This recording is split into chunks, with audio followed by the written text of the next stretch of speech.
Hello my dear students. मैं Seema Nagwan study with Seema Nagwan channel से आपका स्वागत है मेरी वीडियो में। D triple S B PGT commerce vacancy निकली है 2024 इसी साल के लिए। पोस्ट काफी कम है लेकिन हमें प्रिपरेशन अच्छे से करनी है। कुछ एमसीक्यूज हैं, चलिए स्टार्ट करते हैं। देखिए डी ट्रिपल एस बी में क्वेश्चन किस प्रकार से आते हैं। Features of a partnership firm. Partnership firm के क्या क्या फीचर्स हैं। फीचर्स मतलब आपको विशेषताएं बतानी है कि कौन कौन सी विशेषताएं पार्टनरशिप फर्म में होती हैं। तो पहले तो आपको पता होना चाहिए 1932 एक्ट होता है पार्टनरशिप एक्ट। ठीक है, इसमें क्या होता है, या तो दो या दो से अधिक पार्टनर होते हैं जो फर्म को चलाते हैं। ठीक है, किसी भी कॉमन बिजनेस पर्पस के लिए दो या दो से अधिक लोग मिलते हैं। कितने? मैक्सिमम 50। मिनिमम कितने? दो। और मैक्सिमम 50 पर्सन होते हैं, मेंबर हो सकते हैं, ये पार्टनर्स हो सकते हैं जो कि फर्म को रन कर रहे हैं। उनका एक कॉमन गोल हो सकता है। ठीक है, और वो बिजनेस को जो भी अर्न करेंगे बिजनेस से प्रॉफिट एंड लॉस, तो उसको इक्वल इक्वल रेशो में बांट सकते हैं या फिर उनका फिक्स रेशो होता है। उनमें से कोई एक भी बिजनेस चला सकता है या उनके द्वारा सभी बिजनेस चला सकते हैं। तो ये कुछ उसकी विशेषताएं या फिर फीचर्स होते हैं। ऑप्शन देखते हैं क्या दिया है। Two or more partners are carrying common business under an agreement. एक एग्रीमेंट, एग्रीमेंट मतलब या तो ऑरल हो सकता है या रिटर्न हो सकता है। एक समझौता होता है। ठीक है, अब समझौता भी मैंडेटरी नहीं है, वॉलेंट्री है। वॉलेंट्री मतलब कि ऑप्शनल है, आप समझौता रखते हैं तो कुछ फायदे हैं, नहीं रखते तो कुछ नुकसान है। दो या दो से अधिक पर्सन होते हैं एक ही बिजनेस को चलाने के लिए या कॉमन बिजनेस को चलाने के लिए एग्रीमेंट के दौरान पार्टनर्स बनते हैं। बिल्कुल ठीक बात है। They are sharing profit and losses in the fix ratio. वो एक फिक्स रेशो में अपने प्रॉफिट और लॉसेज को बांटेंगे, ये भी बिल्कुल सही है। Business is carried by all. Business या तो सभी के द्वारा चलाया जा रहा है या उनमें से किसी एक के द्वारा चलाया जा रहा है, ये भी ठीक है। All of the above. तो सारे ही ऑप्शन आपके ठीक है, तो राइट आंसर आपका क्या हो जाएगा? All of the above. Next question देखिए, followings are essential elements of a partnership for except. कह रहा है कि इसेंशियल का मतलब होता है जरूरी, कि पार्टनरशिप फॉर्म में सारी चीजें जरूरी हैं, सारे एलिमेंट्स जरूरी है लेकिन एक को छोड़कर। अब वो एक क्या है जिसे हमें छोड़ना है? तो आपको ऐसा पॉइंट देखना है जो पार्टनरशिप फर्म का नहीं है। एटलीस्ट 2%। तो मैंने बताया अगर दो पार्टनर्स हैं, ठीक है, मिनिमम, तभी पार्टनरशिप फर्म में। एक अकेला तो फिर वो सोल कहलाएगा। सोल मतलब सोल प्रोप्राइटरशिप। तो ये भी जरूरी है। ठीक है, ऑप्शन ठीक है ये भी। आपसे एक्सेप्ट पूछा यानी आपको नेगेटिव फॉर्म में आंसर्स को सोचना है। There an agreement between all partners. सभी पार्टनर्स के बीच में एग्रीमेंट होना चाहिए, बिल्कुल ठीक बात है। ठीक है, equal share of profit and loss. ये जरूरी नहीं है कि वो इक्वल बांटेंगे। इक्वल तब बांटते हैं जब उनके बीच में कोई एग्रीमेंट नहीं होता। ठीक है, और अगर उनके बीच में कोई एग्रीमेंट है तो उसमें लिखा होता है, सपोज कीजिए 2:3 रेशो में बांटेंगे, या उनके बीच में कोई फिक्स रेशो दिया होता है। ठीक है, तो ये नहीं हो सकता। Partnership agreement is for some businesses. Partnership agreement सब बिजनेसेस के लिए होता है, ये भी हो सकता है। ठीक है, तो एक्सेप्ट आपसे पूछा गया तो राइट आंसर आपका क्या हो जाएगा? सी, कि वो इक्वल इक्वल पार्टनरशिप में ही पीएनएल बांटेंगे। तो ये आपका राइट आंसर सी है। देखिए, in case of partnership the act of any partner is.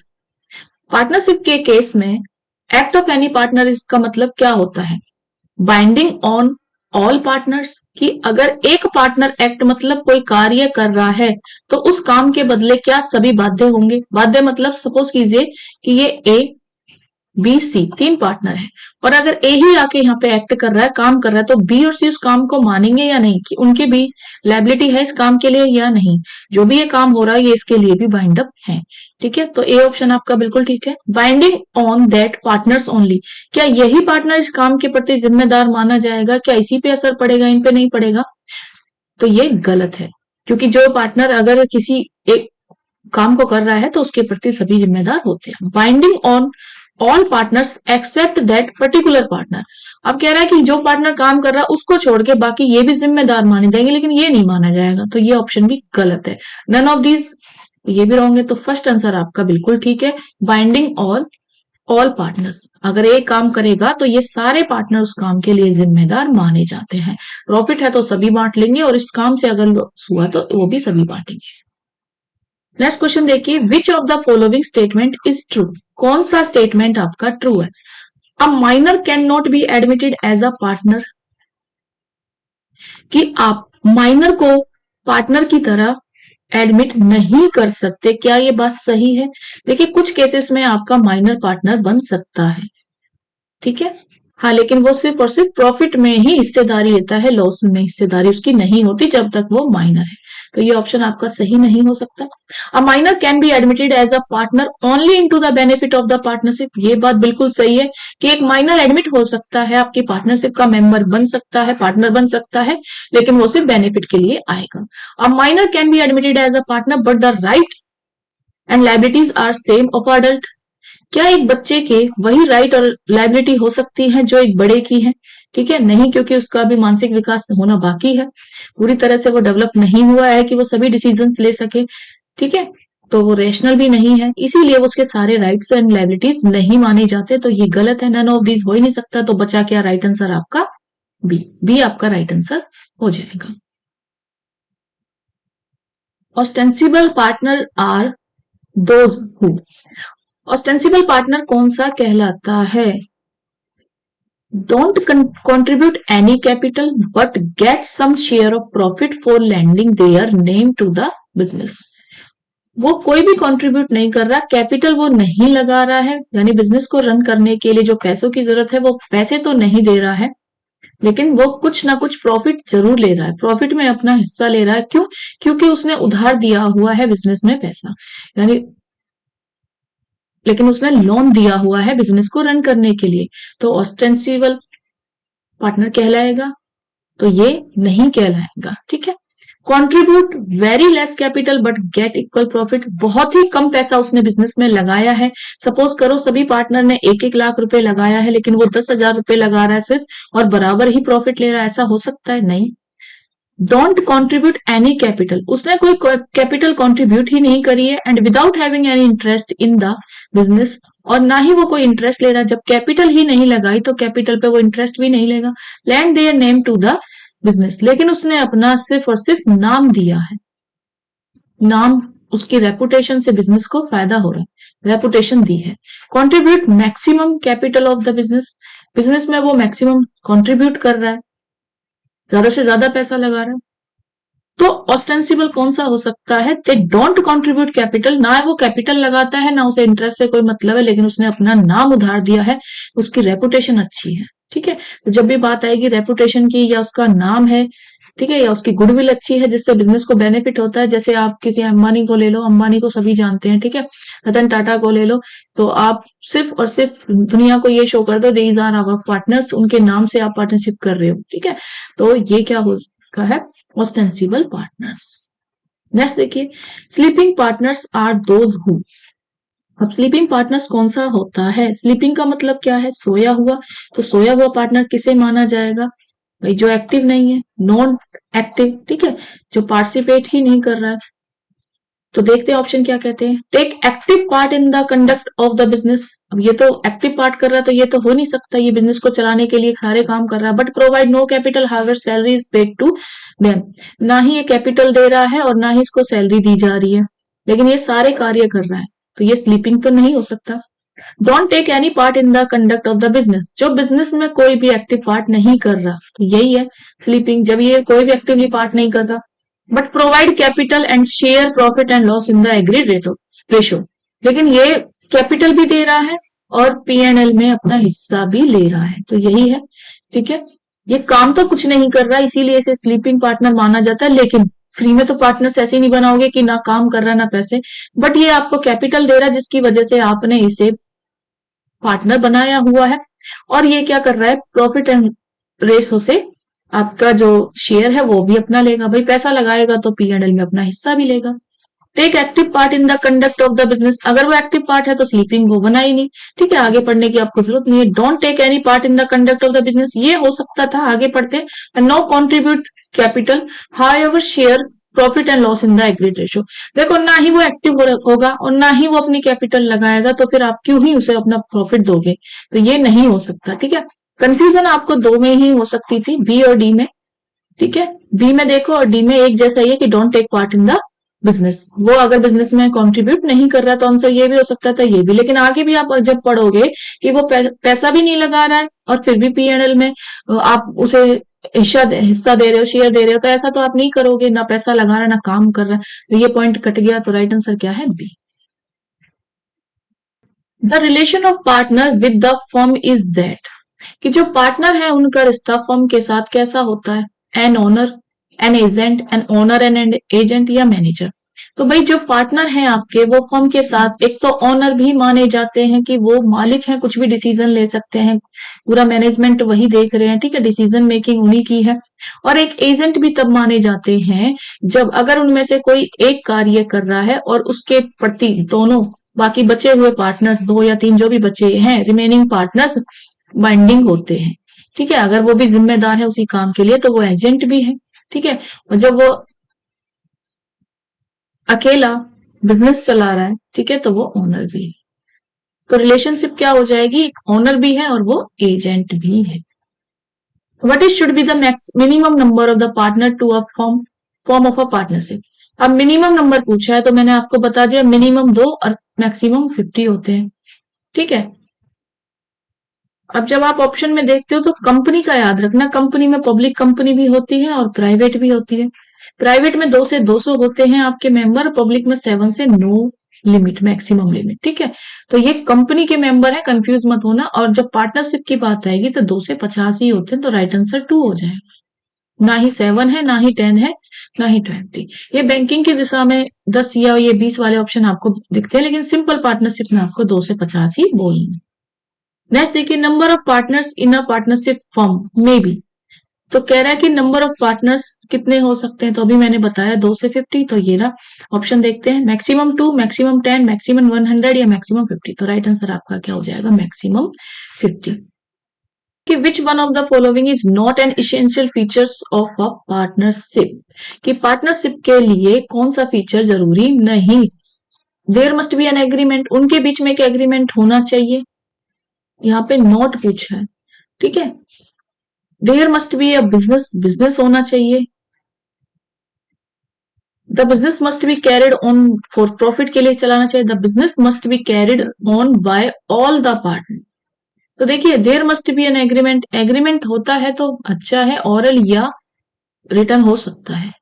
ठीक है, पार्टनरशिप के लिए तो ये भी है, जरूरी है। आप अगर एग्रीमेंट करा लेते हो तो आपको कुछ राइट्स मिल जाते हैं, लाइक सैलरी मिलती है, इंटरेस्ट ऑन कैपिटल मिलता है। ठीक है, और आप अपने प्रॉफिट को बांट सकते हो जो आपने रेशो फिक्स किया है। अगर आप ये एग्रीमेंट नहीं करते हो तो ना आपको सैलरी मिलती है, ना इंटरेस्ट ऑन कैपिटल मिलता है, लेकिन इंटरेस्ट ऑन ड्रॉइंग आपको मिलता है, और पीएनएल भी आपको 1:1 रेशियो में बांटना पड़ता है। तो there must be business, business तो होगा तभी तो पार्टनरशिप चल रही है, तो ये भी पॉइंट सही है। और प्रॉफिट के लिए आप काम कर रहे हो तो ये भी सही है कि मोटिव प्रॉफिट है तभी तो आपने पार्टनरशिप करी है, बिना प्रॉफिट के तो आप बिजनेस ही नहीं करोगे, पार्टनरशिप नहीं करोगे। लेकिन ये पॉइंट आपका गलत है कि must be carried by all the partner, कि सभी जितने भी पार्टनर हैं, सपोज करो मैंने बताया 2 से 50 है तो 50 की 50 वो बिजनेस चलाए, नहीं, उनमें से कोई एक भी चला सकता है। ठीक है, तो ये जरूरी नहीं है। तो राइट आंसर आपसे नोट ही पूछा है तो डी आपका राइट आंसर हो जाएगा। जेड, 3 पार्टनर है एक्स, वाई और जेड, 1:1:1, तीनों का रेशियो, सबका टोटल कर लो, डिनोमिनेटर 3 मिल जाएगा। एक्स का हो जाएगा 1/3, वाई का हो जाएगा 1/3 और सी जेड का हो जाएगा 1/3।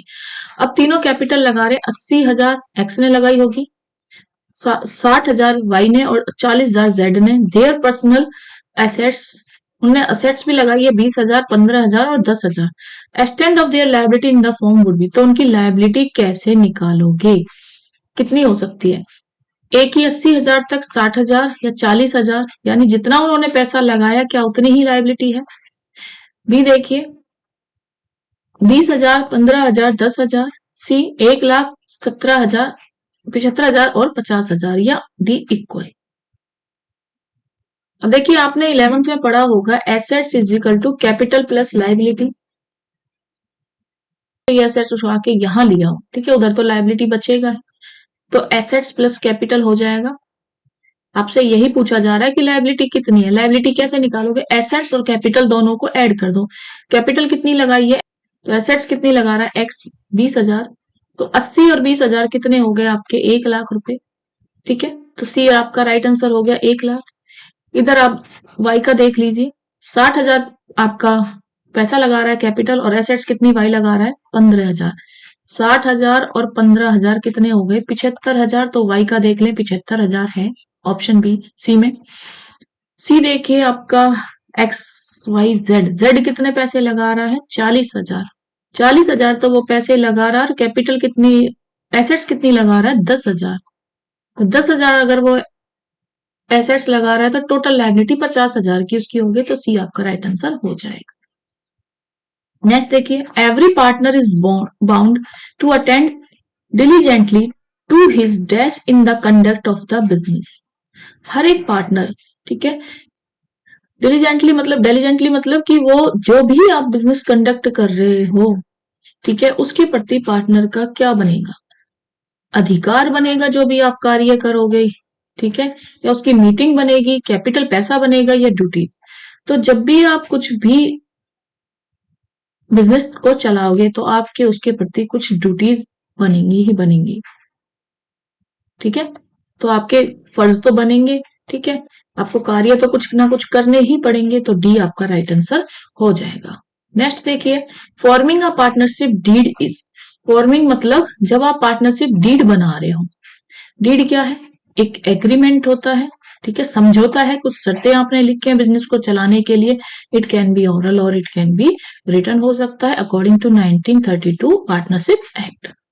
तो कह रहा है कि समझौता बनाना क्या मैंडेटरी है, अनिवार्य है, जरूरी है क्या, या मैंडेटरी इन राइटिंग, क्या लिखित यानी रिटन, ठीक है, लिखित या रिटन में ही बनाना जरूरी है, या not mandatory none of this. तो मैंने बताया ये मैंडेटरी नहीं होता, आपका ऑप्शनल होता है, वॉलंटरी होता है, आपकी इच्छा है बनाना है तो बनाइए, कुछ अधिकार 6 अधिकार आपको मिल जाएंगे, नहीं बनाना तो मत बनाइए, ठीक है, राइट आंसर सी हो जाएगा। Partnership deed is also called, partnership deed को आप और क्या बोल सकते हो, ठीक है, prospectus, article of association, principles of partnership, article of partnership. तो प्रोस्पेक्टस तो आपकी कंपनी इश्यू करती है, ठीक है, जब वो शेयर इश्यू करना चाहती है, ठीक है, तो पार्टनरशिप का प्रोस्पेक्टस से कोई लेना देना नहीं है। आर्टिकल ऑफ एसोसिएशन, और एक होता है memorandum of association. Memorandum of association क्या होता है, जब कंपनी को स्टार्ट किया जाता है तो कंपनी का नाम क्या है, उसकी ऑथराइज कैपिटल कितनी है, उसका गोल क्या है, तो ये जो पहली बार रजिस्टर्ड करते वक्त कंपनी को डिटेल लिखी जाएगी, मेमोरेंडम ऑफ एसोसिएशन। बाद में हर साल उसमें कुछ अपडेट हुए हैं, लोकेशन चेंज हुई है, कुछ और नए मेंबर्स आए हैं, सारी डिटेल दी जाती है आर्टिकल ऑफ एसोसिएशन। ये भी कंपनी से रिलेट है तो ये भी नहीं हो सकता, ये भी नहीं। Principles of partnership, principle of partnership क्या होता है कि अगर एक पार्टनर कार्य कर रहा है और बाकी सब उसके लिए जिम्मेदार हैं, तो ये प्रिंसिपल कॉन्सेप्ट होता है, ठीक है, अगर ये काम कर रहा है तो ये एजेंट के रूप में कार्य कर रहा है। आर्टिकल ऑफ पार्टनरशिप क्या कहता है, आर्टिकल ऑफ पार्टनरशिप में यही होता है कि पार्टनरशिप डीड आपकी रिटन है, ओरल है, या पार्टनरशिप डीड जो भी आपने समझौते किए हैं, जो भी इस पे लिखा हुआ है, तो ये article of partnership right answer हो जाए।